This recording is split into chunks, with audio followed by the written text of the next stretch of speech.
Good evening. I've got an outstanding introduction for Mr. Taylor. And considering he is on his way, we'll skip it for now. We are very pleased that the Graduate Marketing Academy has invited EONS, and they have agreed to join us here this evening. Why don't I give you the background that I've got. Jeff Taylor founded Monster in 1994, forever changing the way job hunters seek employment. His Monster idea, conceived at the dawn of the World Wide Web, became one of the world's... Sorry. No problem. It quickly became one of the world's first .com companies. It was actually 454th on the registered domain on the web, and has since become the world's leading online career site. Today, the Monster Global Network consists of 22 local content and language sites in 20 countries and serves 20 million unique visitors monthly. Taylor also co-authored the book, Monster Careers, which hit bookstores in 2004 and offers job seekers a step-by-step plan for finding the job of their dreams. In August of 2005, Jeff left Monster to create EONS, a new unprecedented venture targeting people 50 plus, and now serves as the company's CEO. EONS.com is a spirited online community created specifically for adults 50 years and older, as it encourages this, quote, new generation of boomers and seniors to live the biggest life possible.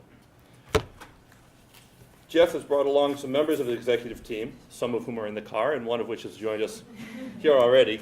And it was my pleasure, again, on behalf of the Graduate Marketing Academy and the Carroll School of Management here at Boston College, to introduce Linda Nettenzone, who is the Senior VP of Strategic Development for EONS.com. Thank you. Linda. Hi. How's everyone?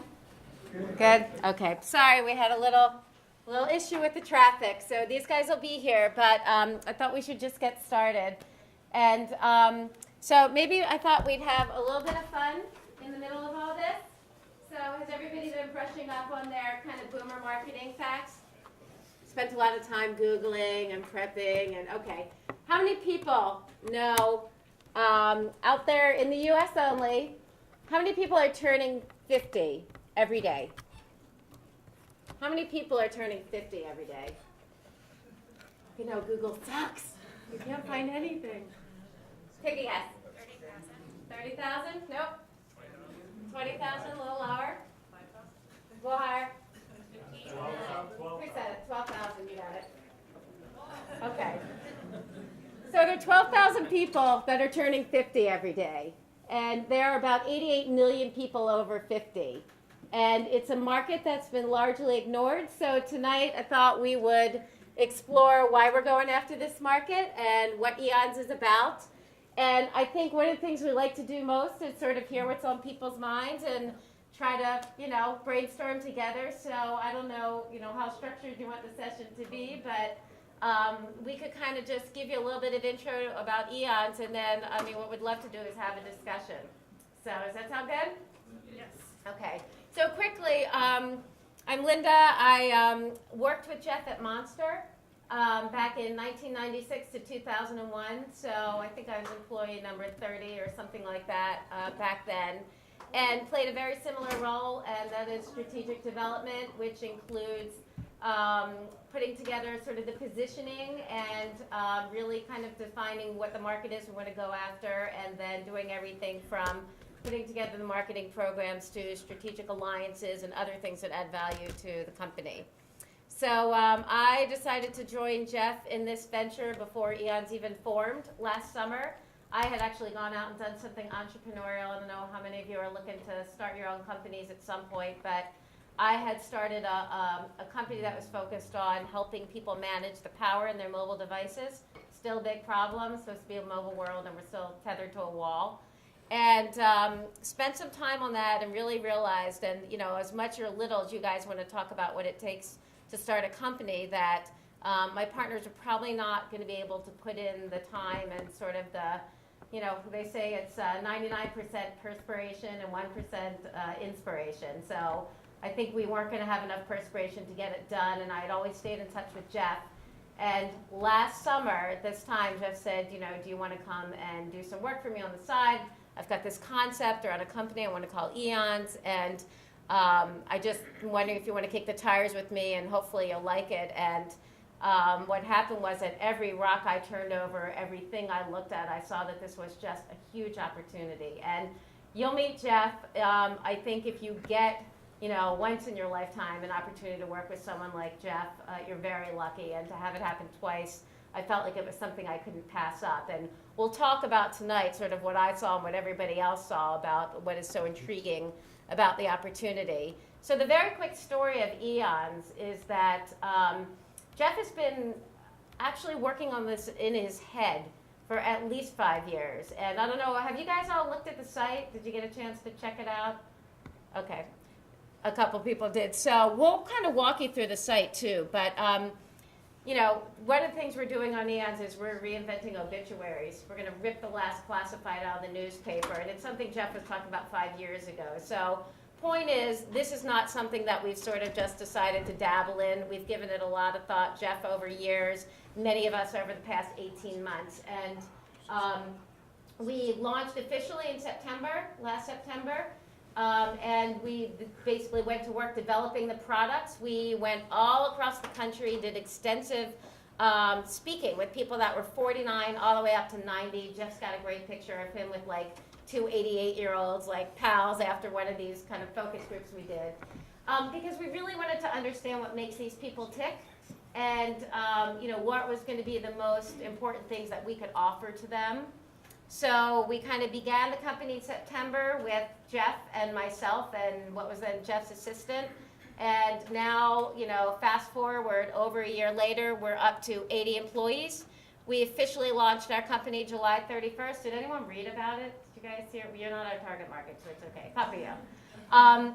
So I think we had a tremendous event with the mayor and Jane Seymour and Richard Dreyfuss and other people who showed up to say this is an incredible thing that Eons is trying to do. And right now we basically are going into a very important time, why many of us aren't here tonight, and I do apologize for that. But we are a venture-backed company. We raised money about a year ago from General Catalyst, which is kind of a boutique venture capital firm that's here in Cambridge, and from Sequoia. And if any of you have heard of Google or Yahoo or eBay or PayPal, Sequoia is behind all of them, and YouTube, which recently sold. They are having a great year. So we're very proud to sort of have them as backers, and what we're doing right now is putting our best story together to go out and raise a B round.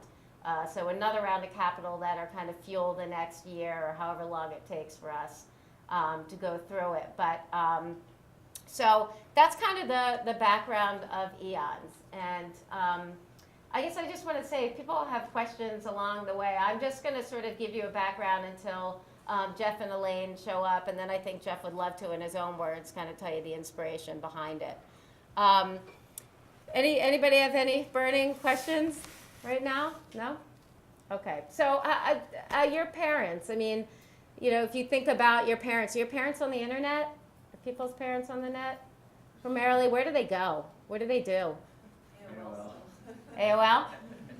Where else? Anywhere else? Not really. AOL seems to do it. So there are actually over 44 million adults, 50 plus, who are on the web right now. And we figured out that a little over 35 million of them are between 50 and 65. And it's kind of what you just said. What we're figuring out is that they're totally invisible. And there really has not been kind of a center of gravity that's been created for them to go. The kind of largest story is that, you know, we talked about how many adults there are turning 50 every day. And one of the things you look at is that there really are no earned brands that are in that space. I mean, can anyone name sort of an energetic, challenging, aspirational brand that targets people 50 plus? Can you think of one? Does anyone know of any companies out there right now that are looking at 50 plus, targeting 50 plus? Huh? Viagra. Okay, Viagra might be one. That is true. Lipitor.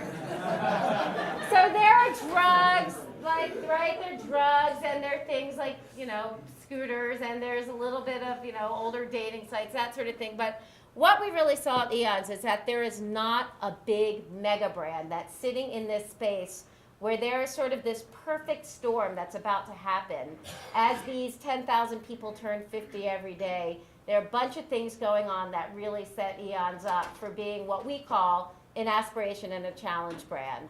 What we think about is helping people, in our words, live the biggest life possible. And we got to that because we listened to all their words as we went across the country and found out about what their dreams were, what their fears were, what their unmet needs were, and we kind of put it all together in this Eons brand. And a couple of the big things that are going on out there, one is there's a longevity revolution, which you guys will be happy beneficiaries of. But I don't know if you know, but today we live on average 20 years longer than our grandparents did. So you've got a 20-year or more bonus of things to do with your life.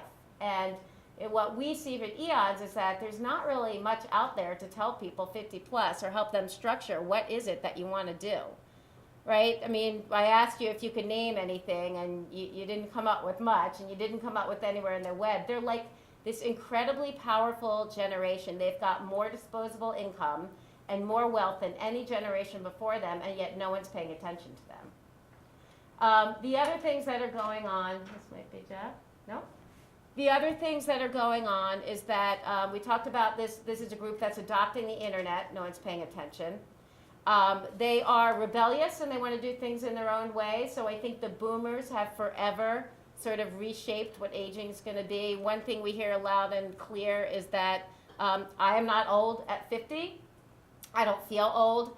I'm trying not to look old. And that, they really have an appetite for the world that's come from everything they experienced. I mean, you got to think about it. This is the first generation that actually is a college-educated generation. They are a service generation, meaning like all their generations before them worked their bodies, and so by 50 they were worn out. This is a service generation, and so they are full of energy.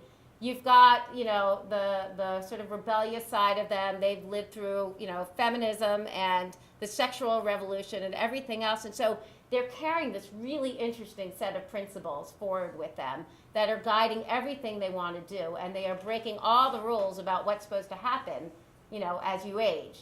So you've got this energetic, full of money, full of curiosity about the world type of people that, as I've said, have really been, pretty much ignored. So, enter Eons into this, sort of perfect storm of things that are happening.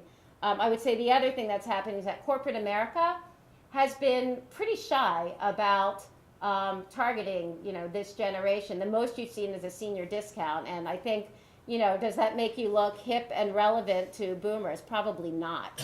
And what we've heard, we had some very, very big corporate founding partners that joined us at the podium and paid millions of dollars to do it for the chance to reach this audience with a positive message. Places like Hyatt, Harrah's, Verizon, Liberty Mutual that have been in business for years, who sort of said to us quietly behind closed doors, look, we didn't want to look like my father's Oldsmobile. We know these people have money. We know they have time. All of us, we're running around like chickens with our heads cut off. And there are people in their 50s that are still sort of working and in the sandwich generation, but there are a lot of people who are finding that, the biggest thing they have to control right now is time. And they've got the money to do it. And yet these companies are sort of saying, we don't really know how to talk to them. So it's been very interesting that little Eons, who just has a big idea about bringing an aspirational challenge brand, getting people to do more, and really jumping into this whole thing about aging with optimism, that you've got these companies that have been around who control billions of dollars collectively who are looking to us to help them be relevant, to this group of people. So what does Eons mean? Eons, in sort of its astrological term, means 1 billion years. But when we talk about Eons, we talk about it in the highest level of our brand, about the time you celebrate turning 50, and that alone is different. Like, most people don't think about turning 50 with a celebration. Time you celebrate turning 50 all the way to the reachable goal of living to be 100.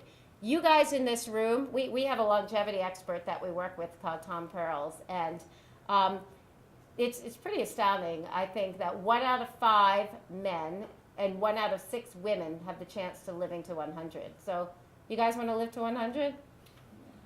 Yeah?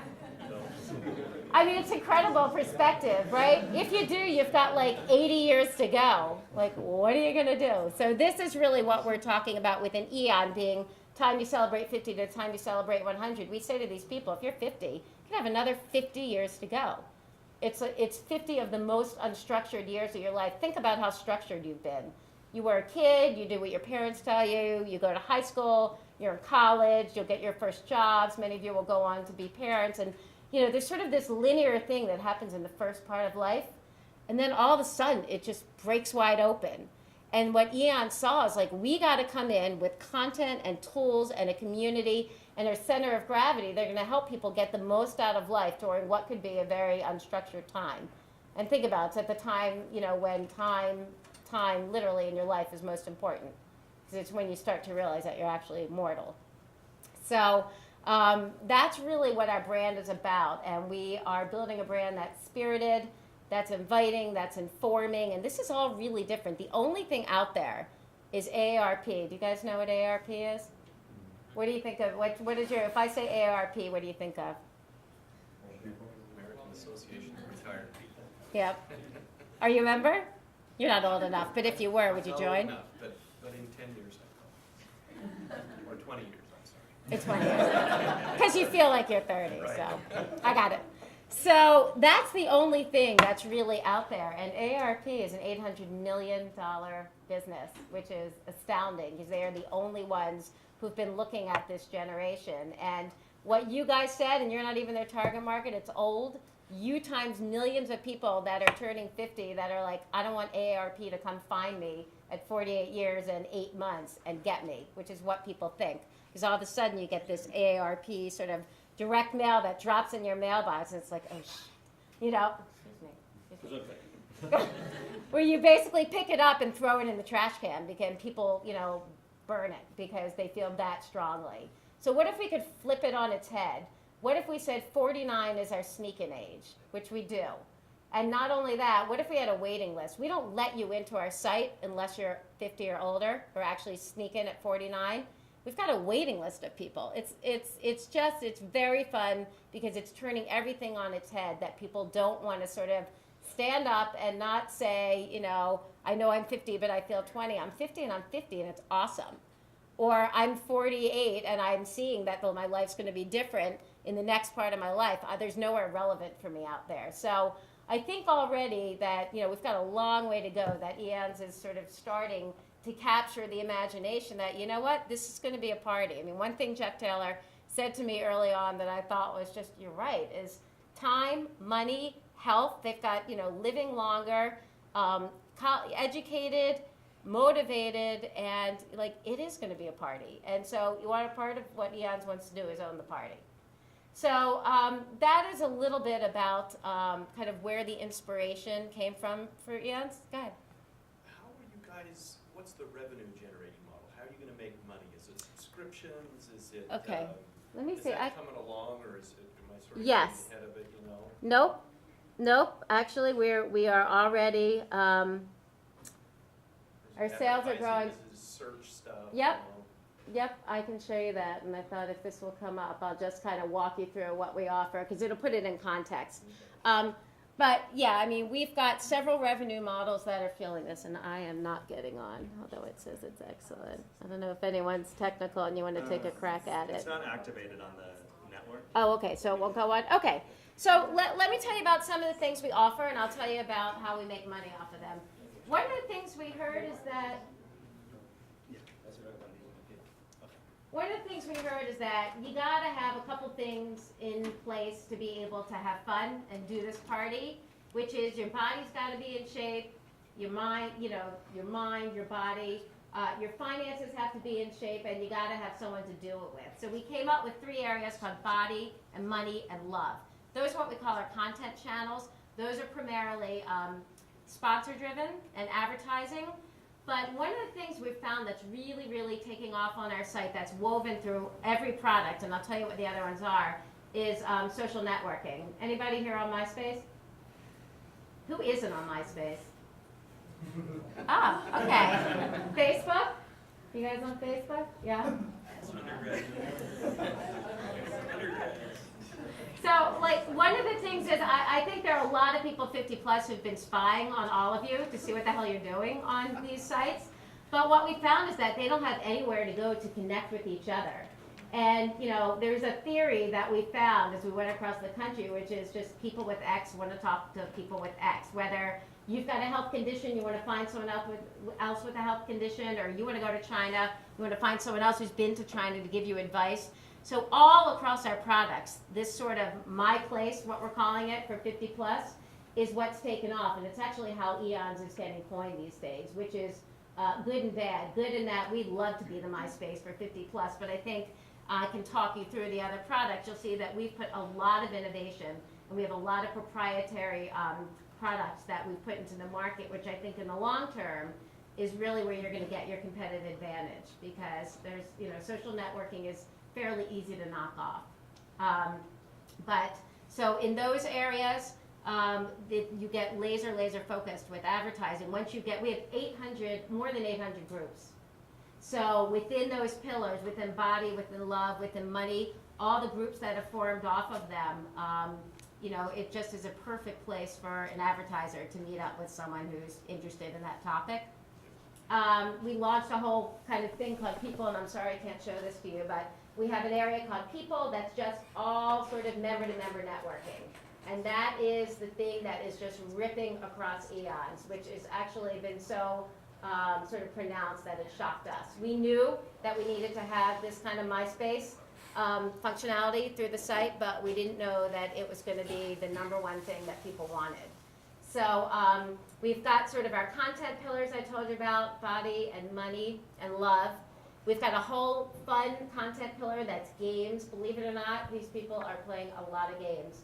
And what we've done, because everything we do has a 50 plus lens, is we've created proprietary games that basically help exercise your brain. I know you guys aren't thinking about this yet, but believe it or not, you actually have to keep your brain in shape. So we have a whole area called Brain Builders, where you actually get to track your progress across these games to see which areas they're working of your brain and to score points against them.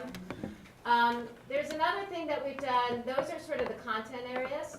And then we've got some really deep databases that we've created, which I think are the things that are very, very different. Let's see if that. One of them is called Life Dreams. So if I said, what are the top 10 things you want to do before you're 100? Have you thought about this? What's something you want to do before you're 100? Anyone willing to share? Pay off my mortgage. Pay off that's a very popular one. That's in the top 50. What else? Travel. Travel is 50%. So now we've aggregated through this Life Dreams database, because there are thousands of people who are doing this top 10 exercise and building their list of things they want to do. We've got the largest database of kind of goals and dreams of people 50 plus. And so travel is about half of them. What else? Break 90 on the golf course. Yep, that's a very good one. You and James Seymour too, so maybe you two could couple up and go do that together. That's a hot one. What else? Have you even thought about it? So part of what Eons is trying to do is actually bring perspective to people, because, you know, we get so caught up in our daily life that we lose perspective. If you've got another 50 years to go and the only thing on your list is lower my handicap, it's going to get boring after about 3 months. So what we're trying to do in this inspiring people to live the biggest life possible is to give them a way to do it. So we have a very big area called Life Dreams, where you top 10 your life. You make this list, and it's very cool in that every sort of goal that you've done, you click into, and we surround it with experts. We connect you with other people who want to do that goal, so other people who want to lower their golf score, people near you, so that if you actually wanted to hook up with them and go out and, you know, Newton Commonwealth and, you know, try to do it together, you'd be able to find them. Then we'll have special offerings, and so all of a sudden it becomes a living, breathing list, and we're actually helping you get it done. So, and really from a business standpoint, why is that great to us? Well, think about it. That becomes an incredible master predictor of where people want to spend their time and money. I just found out that you want to travel before any of the travel companies did. So all of a sudden, I can hook you up, and I know you want to go to Africa. I'm hooking you up with these companies, and we're sitting right in the middle of all those transactions. So it's a really, Jeff founded Monster, as you know. And Monster was about bringing job seekers together with employers. Take the same model and put it to dreams. All of a sudden, you've got people with dreams, and you've got sellers of dreams, and we're bringing them together. We sit in the middle of all those transactions. So that's one area. Another one is called Life Map, where we actually have you document your life story. It's a very cool visual timeline of your life with builders, okay? So this is a generation that didn't grow up on the web. You guys can probably zip around very easily. These people appreciate some guidance, so we have these builders that actually help them to build the different parts of their lives, to tell a story through icons. It's a kind of a social networking thing where you can invite your friends and your buddies in to come share stories. So 30 years from now, you guys will write each other and say, remember when we sat in that class and it was so boring, and everybody can kind of write in their stuff. So we have a timeline. A Hey. timeline. I love the timeline. I was just running through everything. So this is Elaine Haney. Hello. And this is Jeff Taylor. All right, buddy. So we were doing a quick run through of the site. While you get settled. Oh no, I'm just sitting back here. You're doing great. I haven't gotten to any of the fun stuff. I figured I'd do this now, and then when they're falling asleep in like 15 minutes, we'll put the commercial on, wake them up. So the life map is all about kind of collecting your life story. So your life dreams help you look forward, and your life map helps you look back at your life and sort of capture all of these memories. One of the things that gets important the older you get is that you want to leave a legacy. And again, you know, it gives us lots of interesting data about people that we can then market against. There are two other areas that are probably worth talking about, and I'm going to let you talk about obits. Yeah. Okay. Okay. You know, I never get to watch Linda present. It's very nice to have you presenting right now. So, you know, just take it away as much as you like. All right. Well, I'm showing them here virtually. We're kind of walking right all the way through the site. And Elaine, you can talk about membership in a minute. So just so you know, for context, Elaine was running product and now is running membership. So we talked about AARP with its $800 million. Much of it comes from many old people paying $12.50 every year to them. We are going to have a paid membership, so Elaine will tell you a little bit about that. And I'm going to let Jeff tell you about Obits, because I think it's a really interesting story behind it. And you're going to say, well, your marketing, you just told me everything you guys are doing is jumping at the point of optimism, all about living the biggest life possible. Why have an obituary sit in the middle of it? So I think most people have scratched their head at it, and then after we explain it, it makes perfect sense. So we've kind of run all the way through the pillars, and we were just talking about life dreams and life map. And Talk about how we met. back at Monster? Yeah. Yeah, quickly. Okay.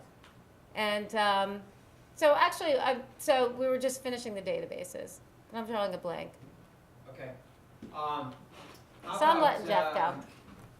I'll You go. go. Right? Does that sound good? That's good. I'm sorry, we went the wrong way and we were 20 minutes the wrong direction, which was not good. So, I guess, did you talk like history, like how this came to be? Mm-hmm. So, you know, like you've taken like the whole thing, it's pretty much up to where? Well, you can tell them why from Monster to here. All right. So I started Monster.com at my dining room table, really in a dream in 1993. And the basic idea was that I was helping companies recruit, and I had an ad agency that specialized in human resources. I was placing help wanted ads all over in newspaper help wanted sections all across the country. And I had a very big high-tech client that basically said, the economy's growing too fast, newspaper help wanted's not working, figure something out. And so I had read about bulletin board systems and that they were for a bunch of techies and not for business. And I had a dream that I built a bulletin board system called the Monster Board. And I got up from this dream, I wrote the dream. In the dream, I decided that I had to write it on my pad, and in the dark, I wrote the Monster Board. And on this pad, typically when I wake up in the morning, I can't read what I wrote. because it looks like a Martian came to visit me, and looks like a bunch of lines and then a big circle down at the bottom. And so I went to a coffee shop and designed the user interface and the basic concept for Monster, and it's the same interface we use 13 years later. So that's the beginning. I started Monster in Holliston, Mass. My first office was in Natick, and then our office was in Framingham. Finally, our corporate headquarters are in Maynard in the old digital equipment in the mill, 1 million square feet. We have about 400,000 square feet there. Monster's now in over 30 countries, $1 billion in sales. We have 7,000 employees, and we are basically, we've changed the way people look for jobs in 26 different languages, and we're the #1 job site in India. We are becoming a large presence in China as we speak. We've acquired a big company in China, and that was my Monster experience, except for one thing. When I started in 1993, the average internet user was 37 years old. And they were mostly technical, and the average internet user age hasn't really changed very much. It actually came down to about 35, and then it slowly drifted up, and it's at about 39 right now. So I've always felt like I built Monster on the backs of the baby boomers, and I started learning and being very interested in baby boomer exit, and I was coaching companies on the concept of what were they going to do when the baby boomers started to leave in big numbers. And there's 77 million baby boomers. My prediction was, in fact, from 1946 to the early 50s, there's really a bubble of baby boomers, 17 million additional babies. And those babies are now turning 60. And so people talk about the boomers being 46 to 64, but it's really 5 or 6 years where they're packed in and they're about to start retiring in big numbers. And I just had this theory, and my theory was that they would graduate instead of retire. That unlike their parents or grandparents that were worn out from working with their bodies, that the baby boomers working with their minds were going to go graduate from their jobs and go out and explore the world. And that was, some of this Linda's probably said, but this was the kind of genesis for the idea for Eons. Do you like the name Eons? Yeah? You know, it is so weird when you're naming a company, because I think it's kind of like if someone's pregnant and you say, what are you going to name the baby? And they say, Isabel. Anybody named Isabel in here? And you say Isabel. Or they say Frank. I was thinking Frank, it's his father's name.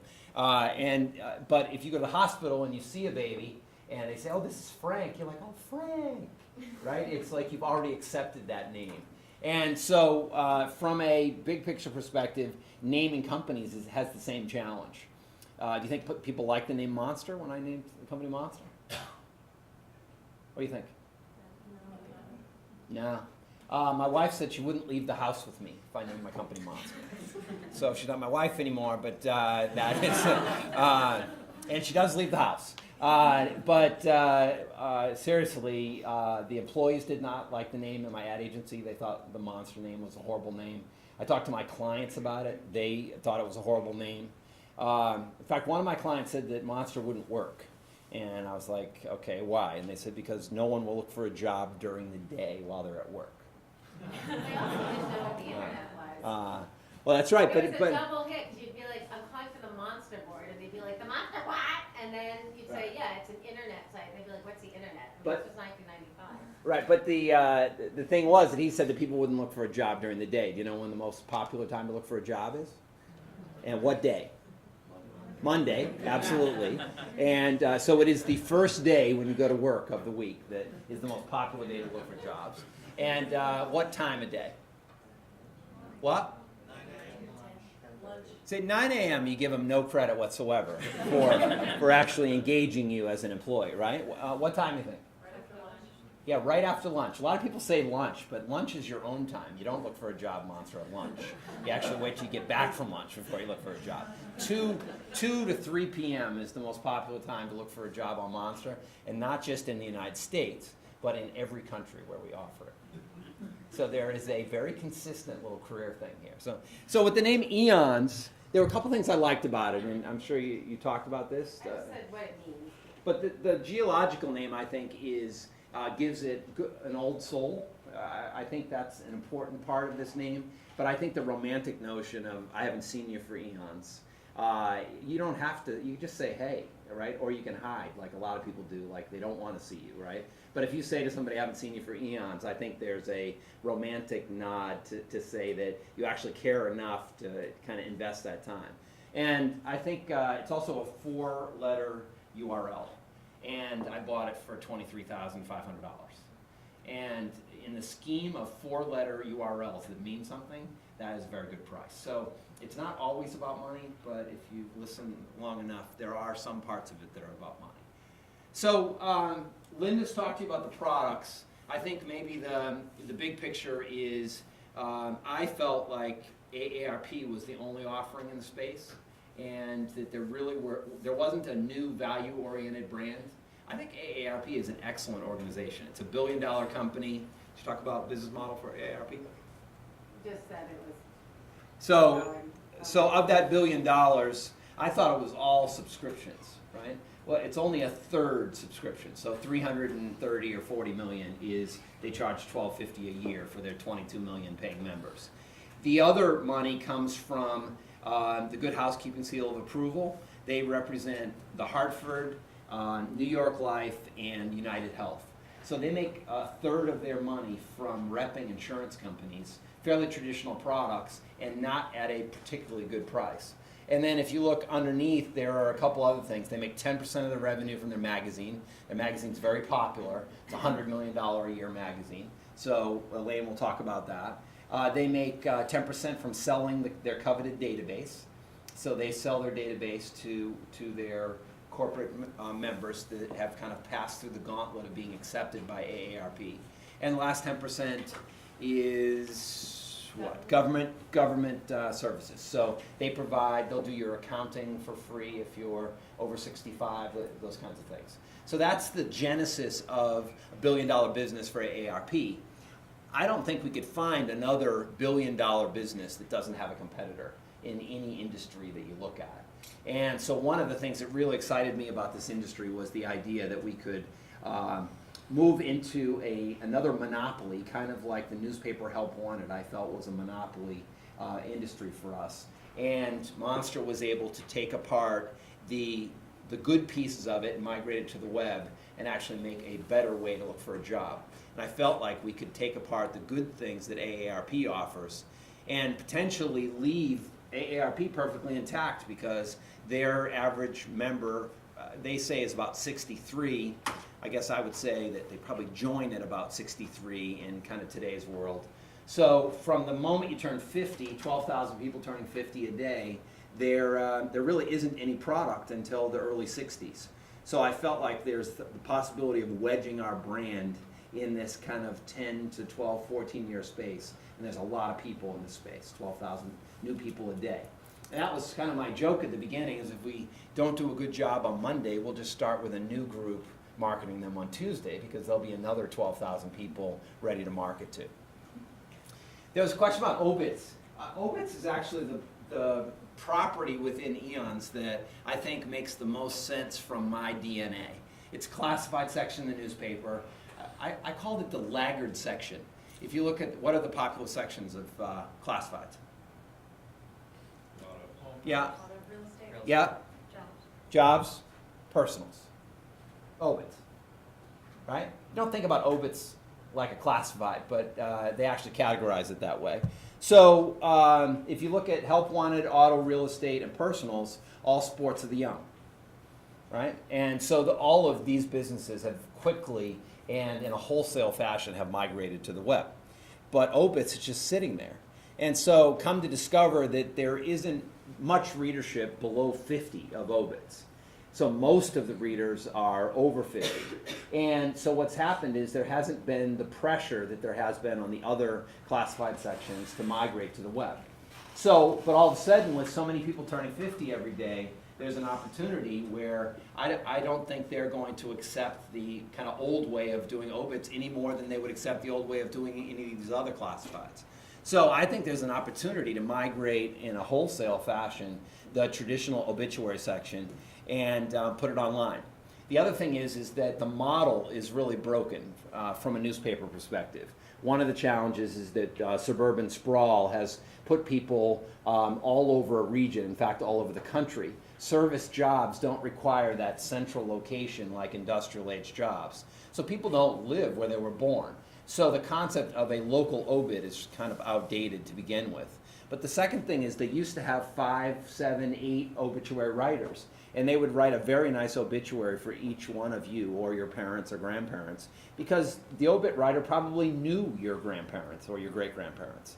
But today, that's pretty much all done.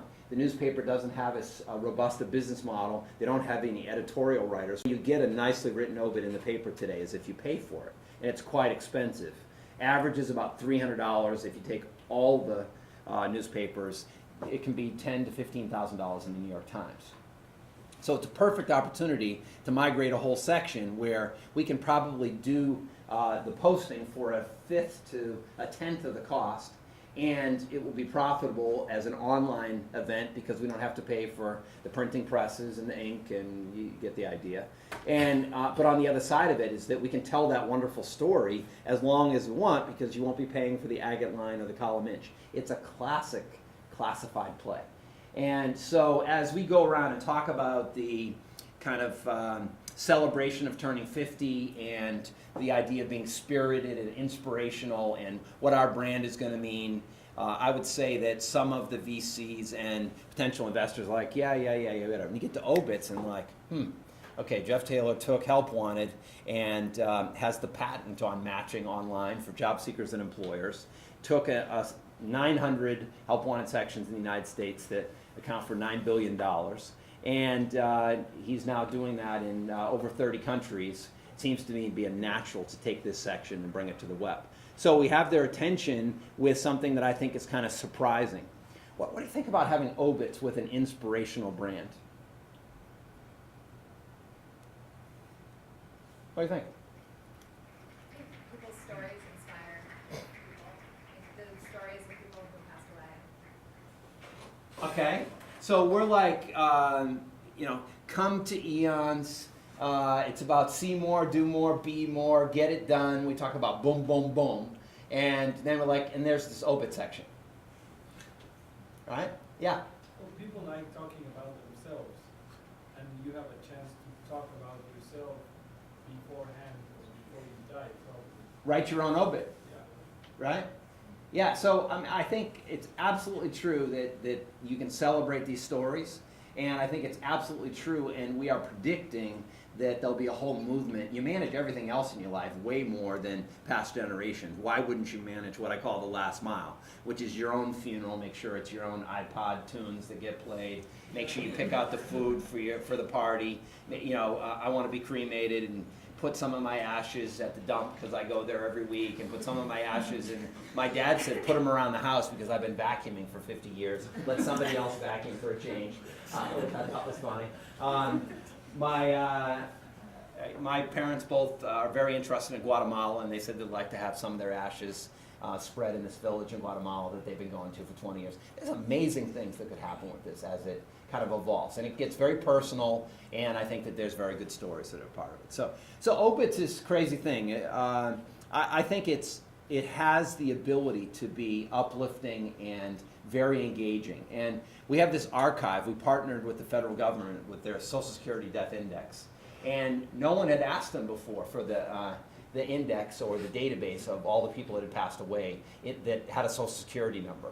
We were able to get 77 million records, the archive from the late 1890s, and we were able to drive that entire database right into Eons.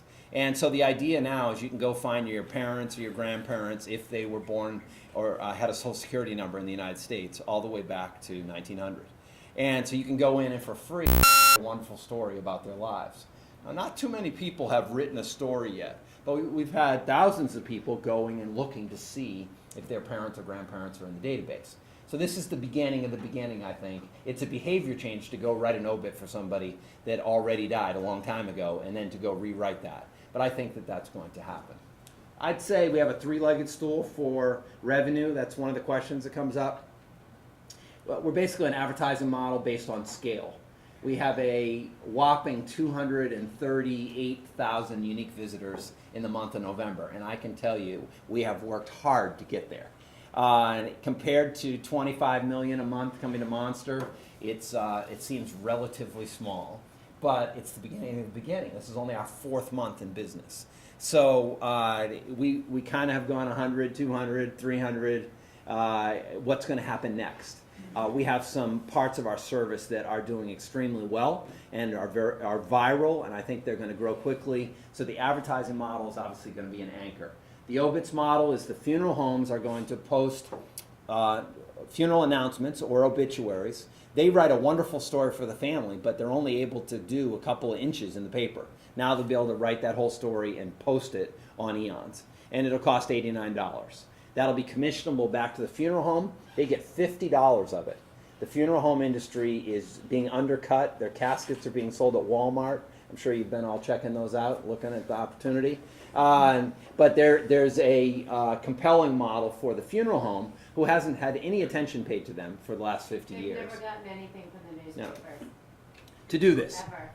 So first leg of the stool for revenue is obviously going to be advertising. The second leg will be these obituary postings, and there are 23,200, I think, funeral homes in the United States. There's 2.4 million people that pass away a year. So about 90 to 92, 93% of everyone that passes away actually passes through a funeral home on their way out or up or down.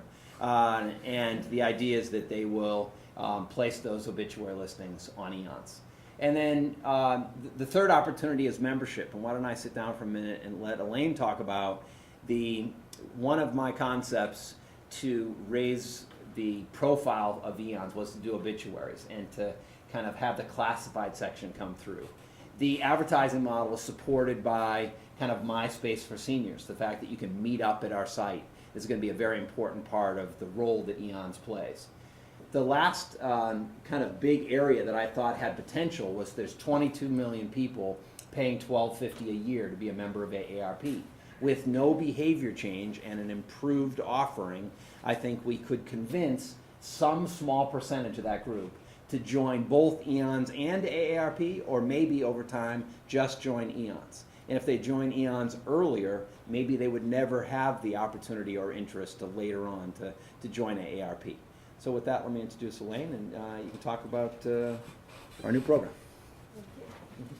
My name is Elaine Haney, and I am a native New Englander who I started out in the software industry in high tech and spent time at Data General and a company called Banyan Systems, which was a PC network operating system in the 80s when PCs started to become the desktop of choice that replaced terminals on people's desks that were talking to mini computers and mainframes. And a company spun out of Banyan called Switchboard.com, which maybe some of you have used, an online yellow and white pages. We were the first internet company to actually launch a national white pages on the internet.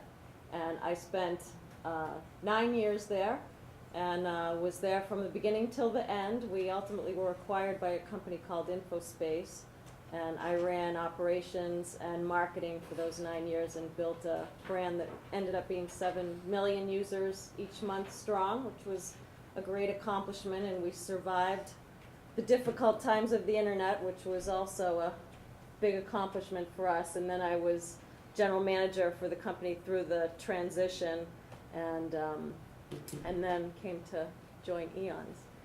And so in terms of membership, as Linda and Jeff have talked about, there are a lot of people who are members of AARP, but in terms of the 50 to 65 and the place where we really see our initial sweet spot in the market, it's been really interesting to watch the focus groups that we've conducted, and people talk about how they take that envelope and heave it in the garbage and burn it in the driveway, and there's a pretty visceral negative response by a lot of people at the lower segment of the 50-plus market that really don't want to be associated with that brand.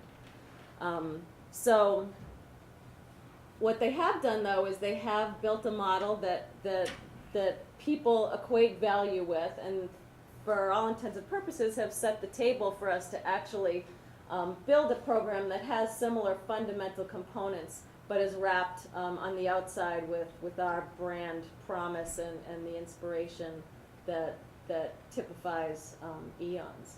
So my group now is working, I actually joined Eons as the head of product and was responsible for building out the product, editorial, and design team that helped form Jeff's vision and help the engineers figure out what to build and how it should look for the consumer and the content that's wrapped around the databases that our technology folks built quite rapidly. We built the whole site from scratch in about 6 months. We started with, I was the 5th one in, Linda's number 2, and we started, well, I started in November.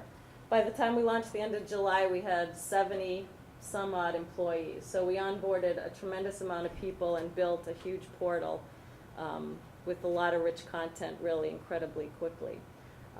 So I hadn't had enough punishment for all that time and decided to raise my hand for the next big project, and so now my team is working on membership. So membership actually contains, as you would expect, a robust discount offer. So we're working diligently now through our sales and business development teams to approach retail vendors, people in the travel industry,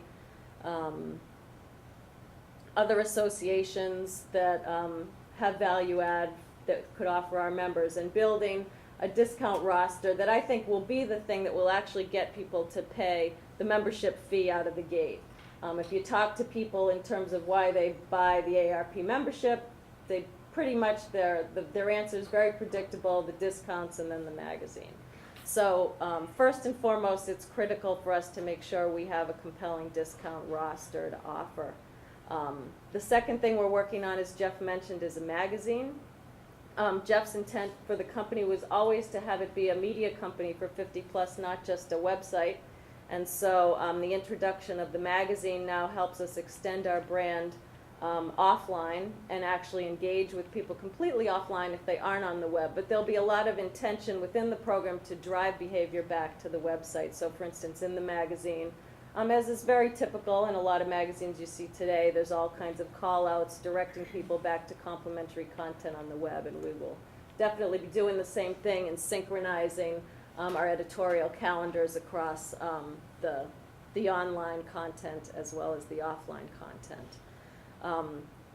Another important aspect of the program is what we're calling Stamp Rewards, which is a combination of a fairly traditional rewards program tied to something of a game. You can think of it as a cross between S&H Green Stamps, if any of you remember that model, where you collected stamps to redeem them for prizes, and maybe McDonald's Monopoly game. So I wish I had brought Jeff's prop because it's a little bit hard to explain without the visual, but in addition to people being very negative in focus groups about AARP, they're incredibly positive about S&H and that program that many of them enjoyed with their families many years ago. And so the idea of the stamp program is to really have a way to connect with people, first of all, every month through a mailer that they would get with stamps in it, and then to lay them in a beautiful 4-color book to actually play a game and win prizes. And the book will actually double as the rewards catalog for our rewards program. So people will engage in the rewards program to gain points through an Eons credit card, through points back through different retail partners, both online and offline. We'll be launching a mall on the site, which starts to introduce e-commerce in a more meaningful way on the site, and you can imagine you'll be able to go to different vendors and get points back in the rewards program for your purchases. Similar things we might be able to do offline with credit card registration. You register your credit card, and then when you transact business at participating partners, you would get credits back on your statement. We're also looking at ways to incent people to do things online that are meaningful for us and giving them points for that. So think about ratings and reviews, generating content on the site that makes the site more valuable in general, are also things we might leverage with points to incent people to do that and build up points in the rewards program. Wrapped around the entire program will be the theme of life goals. Did you talk a little bit about that, Life Dreams? So everything we do in the rewards program, the discounts that we offer and the retailers that those are tied to, the things that you can redeem points for in the rewards program, the content in the magazine will be very focused on helping people achieve their life dreams. And we'll maintain that theme that's consistent with the website across the program. So you can imagine in the rewards program a lot of experiential, a lot of travel type things that you'll be able to redeem your points for, and trying to create a rewards program where people actually are buying things with their credit card in the stores of our partners to actually work towards achieving their life dreams. So that will be a big piece of the program. So, why do you think nobody started a baby boomer portal? Yeah. Maybe they're afraid that the market isn't tech savvy enough, or not even that, but maybe they're not interested in, if they know how to use computers and things like that, they might just not be all that interested in putting their whole life online or being really involved in the online community. What does anybody else think? Yeah. They weren't sure how to articulate the message to avoid the visceral reaction that people have had to AARP. I'm not ready to retire. Why are you trying to push me into being old? Right. What else? What do you know about the market? We just talked for 40 minutes. A little disorganized, my apology. But what do you know about it right now? 12,000 people turn 50 every day. All right, 12,000 people turn 50 every day. I love this thing, right? New customers every single day. What else? They have a lot of money. They have a lot of money. $2 trillion in annual disposable income. The market 50 plus controls almost $30 trillion in money. Most of the boomers are going to inherit their parents' money. They were savers. Most of the boomers are not savers. They have second homes and second mortgages and boats, and not necessarily all boomers, but there's a trend toward kind of spend now and keep making money, kind of assumption that the economies will stay good. So they have a lot of money. What else? They have time. They have time. The click-through rates on straightforward banner ads, 3 to 4 times what they are for other age groups. If you are on MySpace or Facebook, the idea is like, yo, hey dude, Mary, see ya, what's up? You go on a comment on one of our message boards, it's like, good morning, it's a beautiful day, I took my digital camera outside, I took a picture of my perennial garden, here it is, I'm sharing it with you, I'm going to work, I'll be back at 4 o'clock, bye everyone. It's really weird, right? But amazing, because you start looking at these message boards, and someone is like, my husband passed away last year, and I'm still sad about it, right? And then all of a sudden there's 3 or 4 comments, well, that happened to me too. You can feel the power of this thing, and it's just getting going. But it isn't that blow-off mentality. I have a 17-year-old son, and his strategy on Facebook is he goes and finds good-looking girls, and he says, did I meet you Saturday night? And he writes the same thing over and over and over again. And if any comment comes back, he's got it, right? So if they say, get away from me, whatever, my son, yes! It's like, and now he's right in, and that's his whole strategy, right? You think that's going to be the strategy for the 50-plus market? Absolutely not. What else do you know about this market?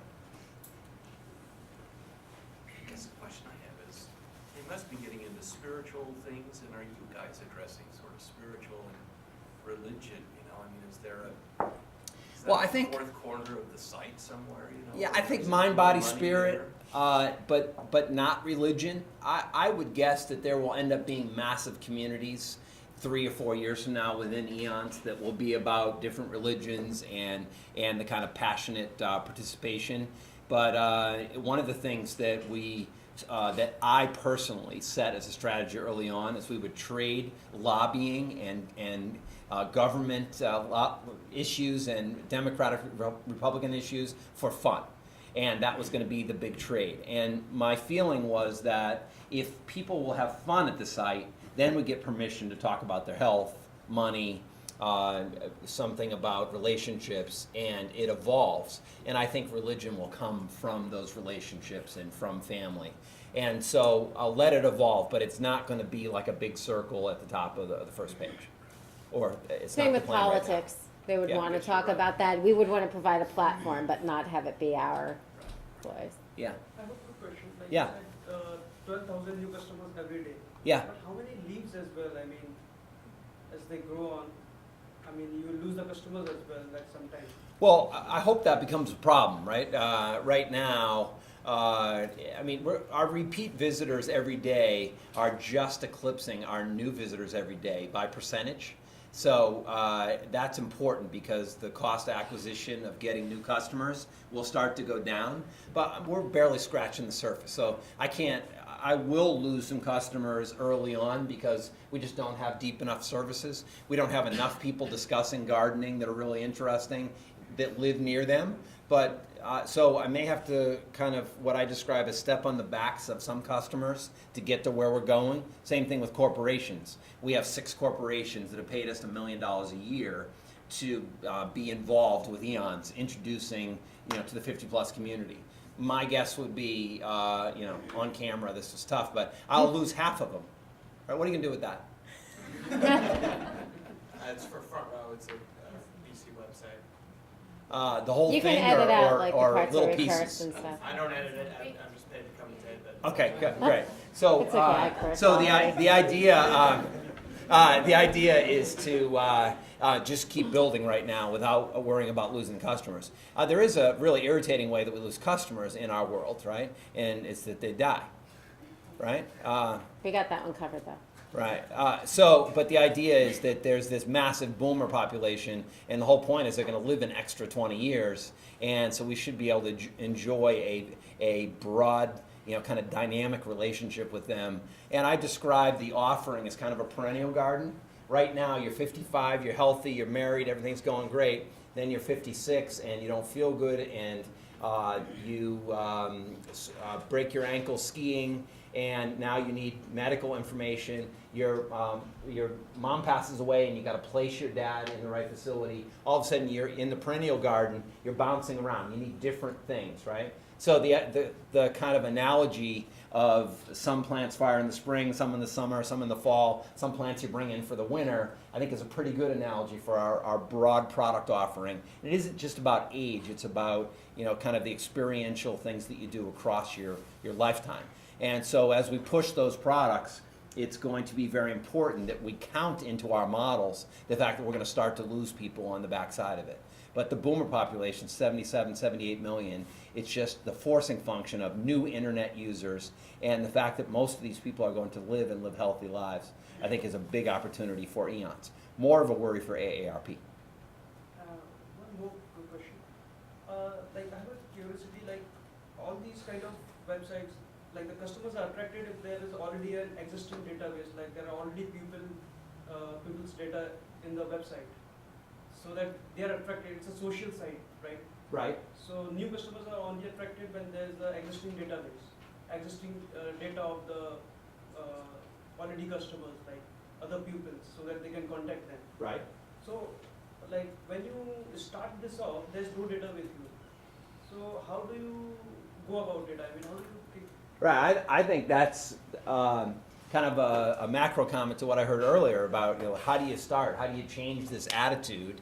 I think with a social networking site, you hope for the engine of creators, people that really care about cooking, people that really care about photography, people that really care about going to climb Machu Picchu, or going back to their homeland in Ireland, or going to Goa, India to go party in the full moon parties. Whatever it is, the idea is to be passionate about it, and you hope you get creators that then bring other people around, and I would call them tellers, so they go tell everybody about the excitement of these kind of small groups that are forming at Eons.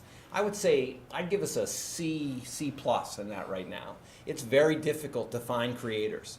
You know what we've done is we've found some bloggers that have interesting blogs about topics, and then we go blog all of we email all of their members, and it really pisses off the blogger. So then the blogger comes to us and says, hey, what are you doing? And we're like, hey, we wanted to talk to you. So that's kind of a guerrilla strategy, which I wouldn't recommend to everybody, but it's working in some of our key areas as a way to get creators to hate us first and then fall in love with the idea. We have a few bloggers like that that are now very active on our site that kind of started that way. You got to start however you can start. I wanted to see, can we show our commercial?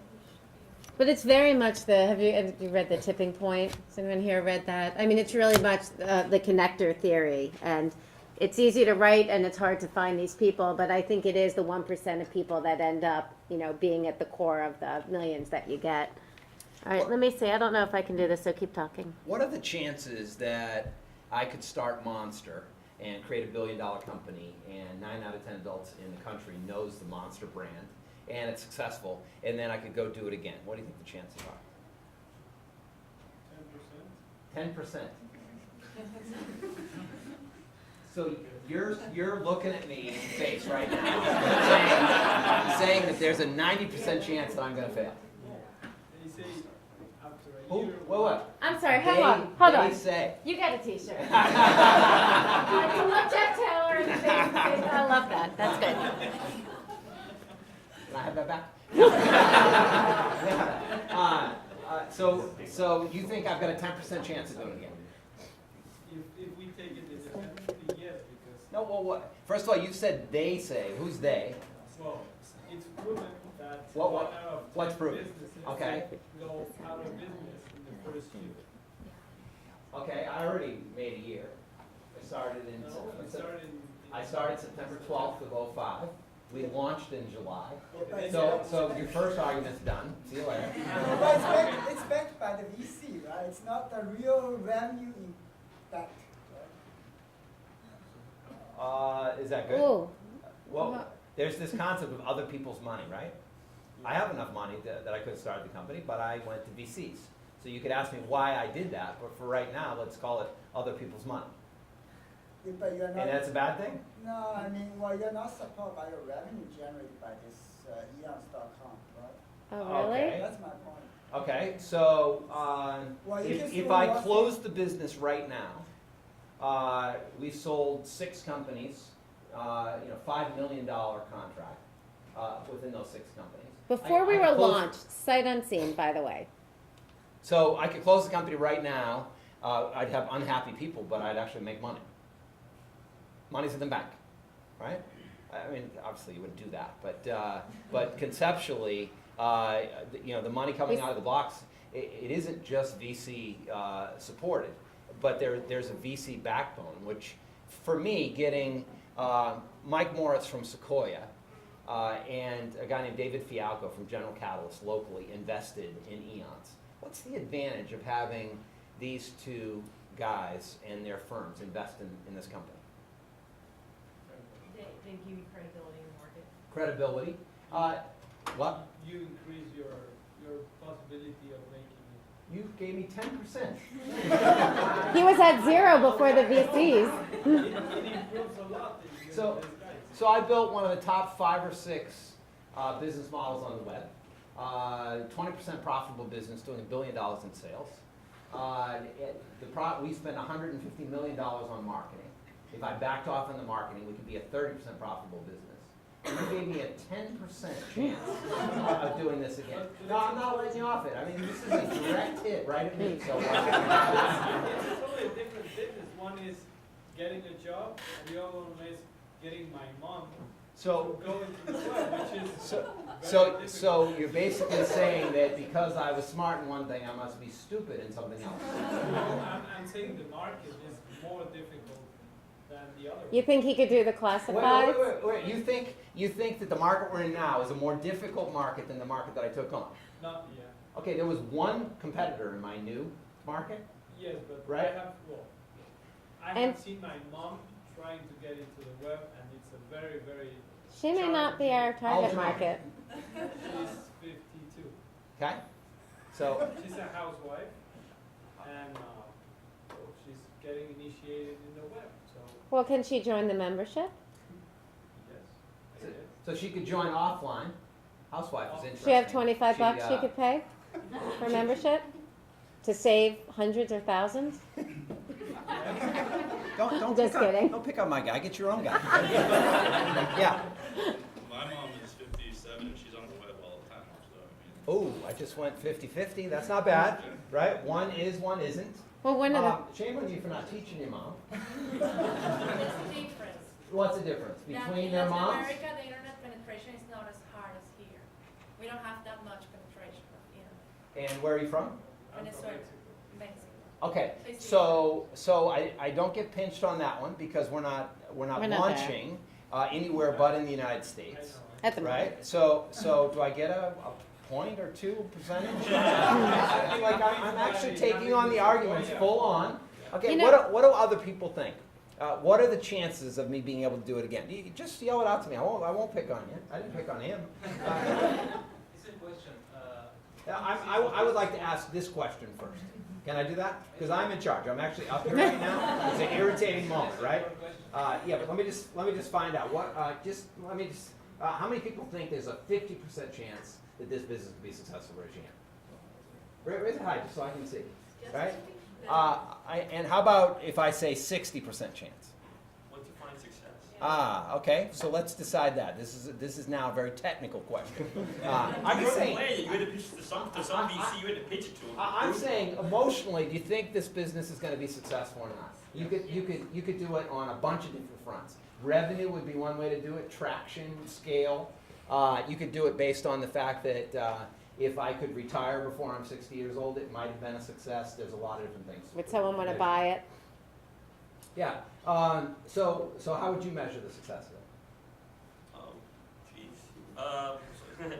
For me, probably would have been great on an emotional level. That wouldn't be great. Probably more the revenue stream, like how based like with your VCs, what they wanted to do. Revenue stream. How many paid members would I need to have to be a success in the 50-plus marketplace? No idea. Okay, I'm not sure I know either, but we've got some targets. How many unique visitors? Do you think I have to have as many unique visitors as Facebook to make Eons successful from a scale perspective? No. What, half? Less than that. So there's 44 million people online over 50 in the United States, in the U.S., right? And of that, 35 million are between 50 and 64. So how old's your mom? 57? 57. And 52? How old are your moms and dads? In their 50s? I love that. So my mom is 70 and my dad's 72. This is very humbling. But both my parents are on the web, just for fun. How many of your parents, raise your hand, are using the web, email, using the new technology? Right? So half of your parents? Which half? The top or the bottom? Okay, your dad is, your mom isn't. So one in a household, right?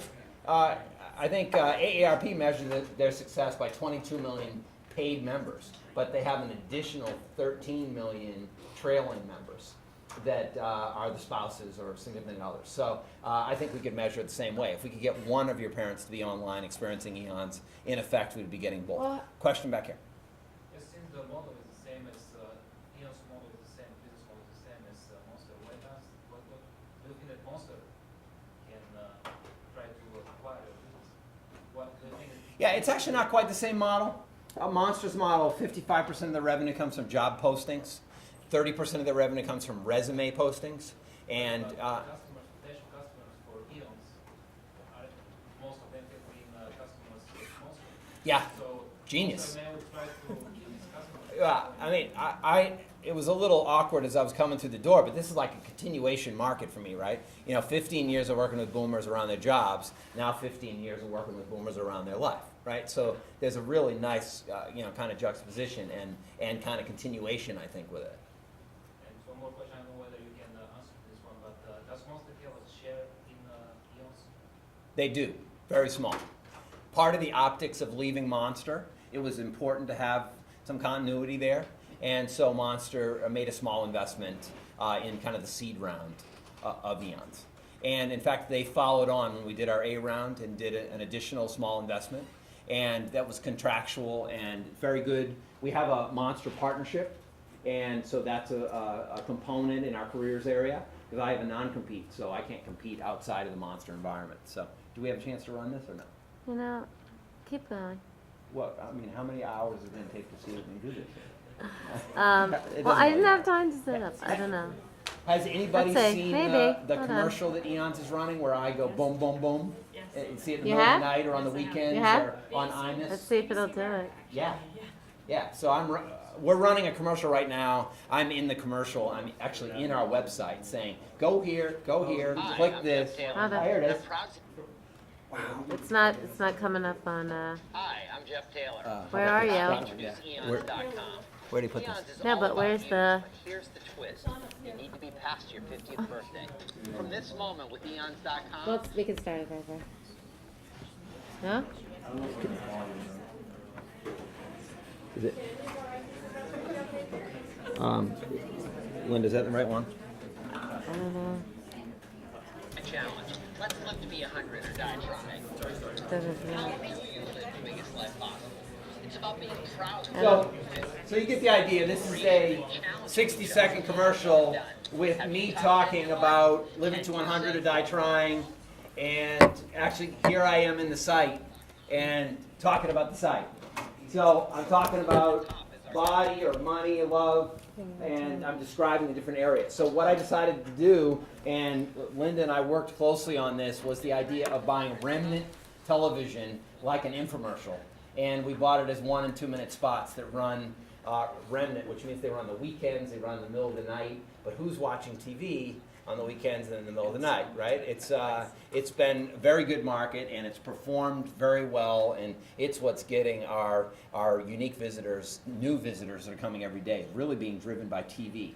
Is that counterintuitive in today's marketplace?